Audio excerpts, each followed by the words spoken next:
Yo, salam alaikum, Derry Malcolm Studio Foot. Aujourd'hui, on se retrouve pour un nouveau podcast. Le match Maroc contre Croatie. L'Isselab 0-0. Un bon point pour nos Lions pour leur entrée en lice la Coupe du Monde contre le finaliste de la dernière édition. Donc, vraiment pour les compositions de départ, ça pas de surprise des deux côtés. Un 4-3-3 concocté par Walid Regragui, pas de surprise. بالنسبة للا Croatie هي leur 4-3-3 habituel ديال Zlatko Dalic.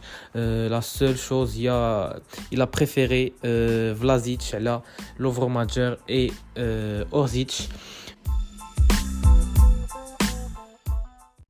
Bon, concernant la première mi-temps, c'est normal.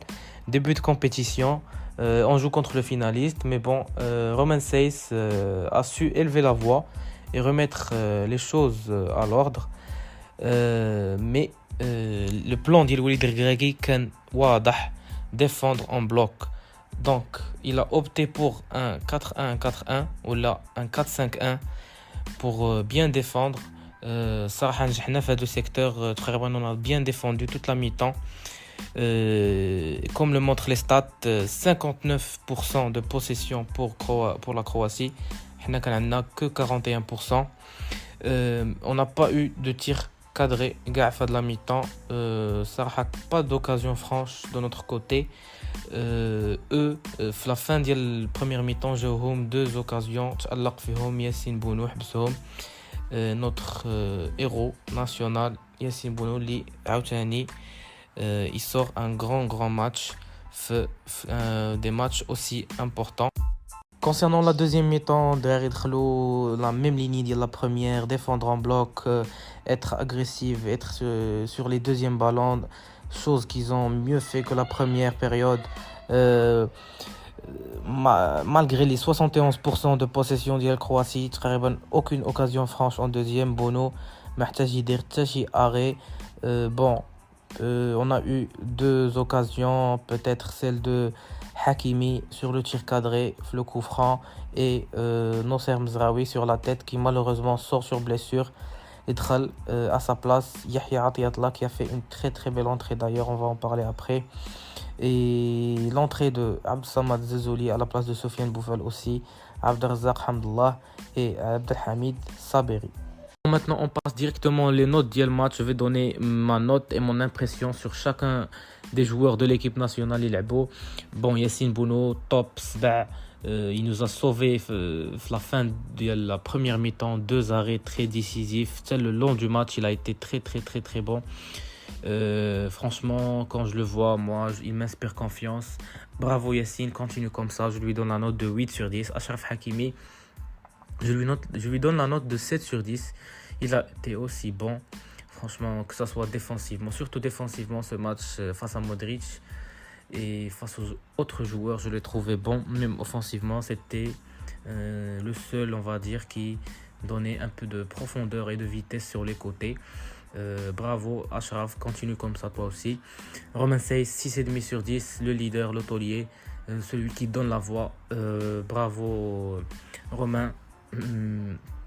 Il ne déçoit jamais Saraha. Toujours présent, les duels aériens, les relances, malgré les transversales Diallo un peu moins bonnes que d'habitude, mais bon, il va s'améliorer sur ça. Les prochains matchs, je suis sûr. Je lui donne la note de 6,5 sur 10. Concernant Neifegerd, je lui donne 7 sur 10. Il a été légèrement un peu au-dessus de Romain Saiss. Que ce soit sur le duel aérien, il nous a sauvé. Le coup de pied arrêté, je m'en rappelle. La deuxième mi-temps. Bravo Neifegerd, qui revient de blessure, en rappel. Il est là. Il est présent pour défendre les couleurs de son pays. On continue avec Nosser Mzraoui. Je lui donne la note de 6 sur 10. Il a été solide. Il a bien géré Vlasic sur son côté gauche. On rappelle qu'il dépanne sur ce côté parce qu'il est droitier. Franchement, c'est très difficile de défendre à gauche pour un droitier. Donc, il a été bon.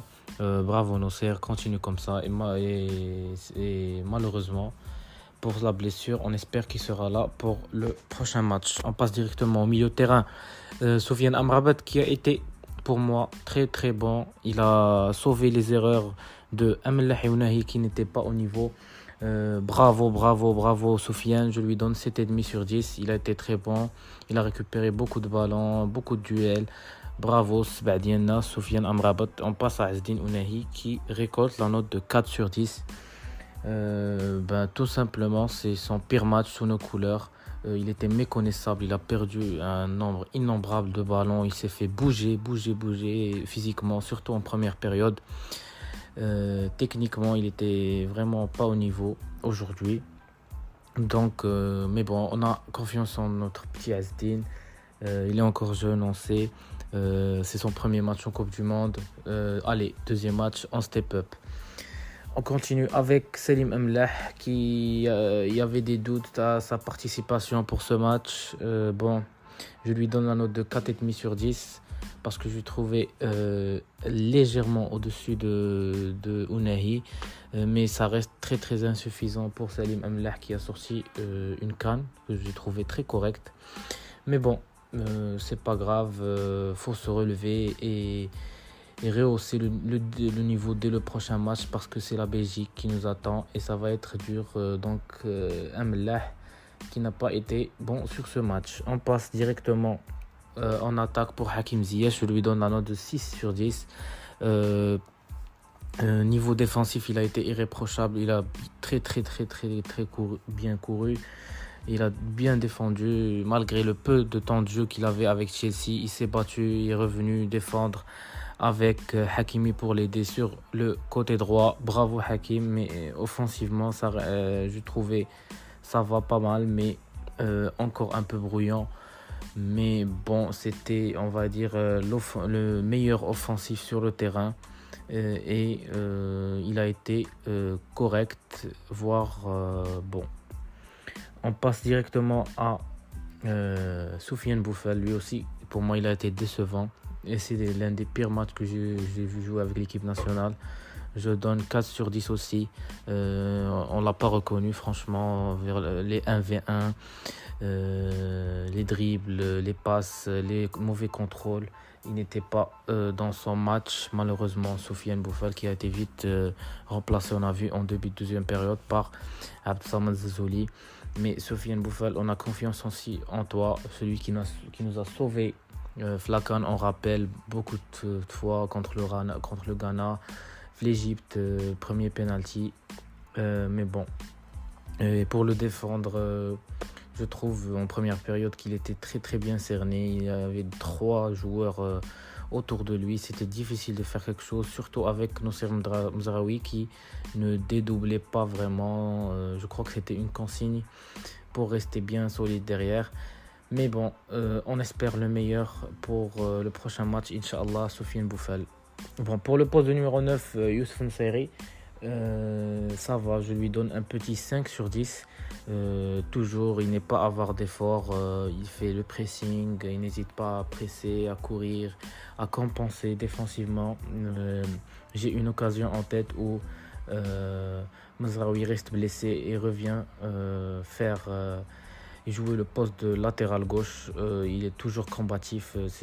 J'aime bien tout ce que j'aime chez ce bonhomme, c'est qu'il se bat. Il n'hésite pas à prendre des initiatives, à courir, mais malheureusement, techniquement, il reste un peu en dessous. Il a eu une occasion, on va dire une petite occasion en fin de première, malheureusement. Il a mal contrôlé. Et une autre occasion en deuxième, il n'a pas su reprendre le ballon qui était à mi-hauteur. Mais c'est encourageant. Bravo Youssef N'Seiri qui s'est battu à son habitude, même si on connaît ses limites techniques. Bravo. Maintenant, on passe en remplaçant Yahya Atiyatullah. Je lui donne la note de 7 sur 10. Franchement, il m'a surpris. Je n'attendais pas beaucoup de lui. Bravo, beaucoup de récupération, il était solide, les duels aériens il était bon. Bravo Hiatiyatullah. On a lu que Mzraoui, je suis pas sûr de cette information, qu'il ne serait pas prêt pour le prochain match, donc ça m'inspire un peu confiance avec cette entrée de Hiatiyatullah. Mais bon, on connaît la qualité de Mzraoui, c'est pas la même chose. Mais bon, pour le remplacer, ça reste correct. Et Abd Samad Zelzouli, alors Abd Samad Zelzouli, je lui donne la note de 3 sur 10. Il a été franchement, avec tout le respect que j'ai pour lui, exécrable. Il a raté tout ce qu'il a entrepris. Tous les dribbles, tous les contrôles qu'il a tenté. Il a été out.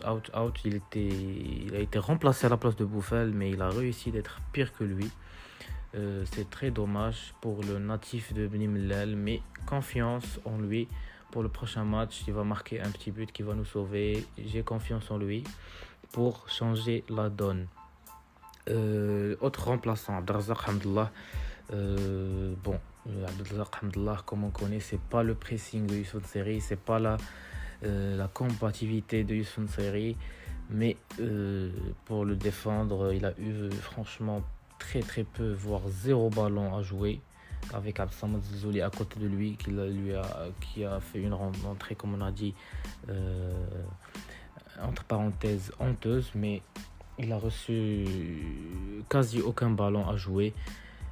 J'espère qu'il aura encore un peu plus de temps prochain match pour montrer ses qualités de numéro 9, mais j'attends plus de lui au niveau pressing, niveau engagement. Khair Inch'Allah. On passe pour le dernier changement à Abdelhamid Saberi. J'ai trouvé très bon sur le peu de minutes que j'ai vu. Il a grappillé quelques ballons, il a été bon, je trouve. J'espère qu'il va avoir plus de minutes le prochain match. Je trouve que Walid Regragui a beaucoup tardé d'ailleurs sur le changement de Amlah et Ounahi. On a vu qu'ils n'étaient pas dans leur meilleur jour. Fallait changer un peu plus tôt, je trouve. D'ailleurs, concernant l'approche de Walid Regragui, je vais être sincère. Ça reste un très bon point prix qui fait plaisir contre une nation comme la Croatie, mais j'ai trouvé Walid Regragui très conservateur.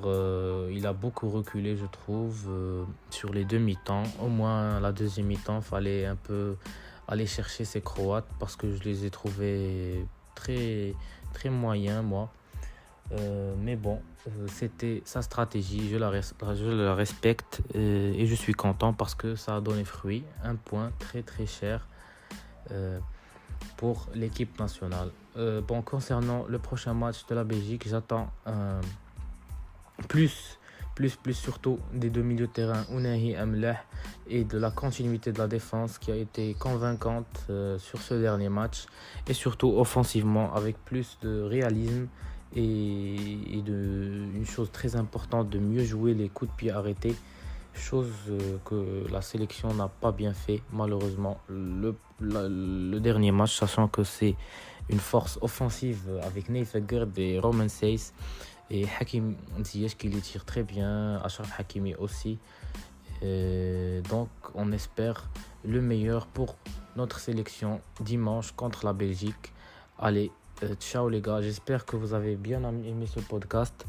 Vous me diriez vos avis, vos commentaires concernant le podcast ou le match. Et ciao.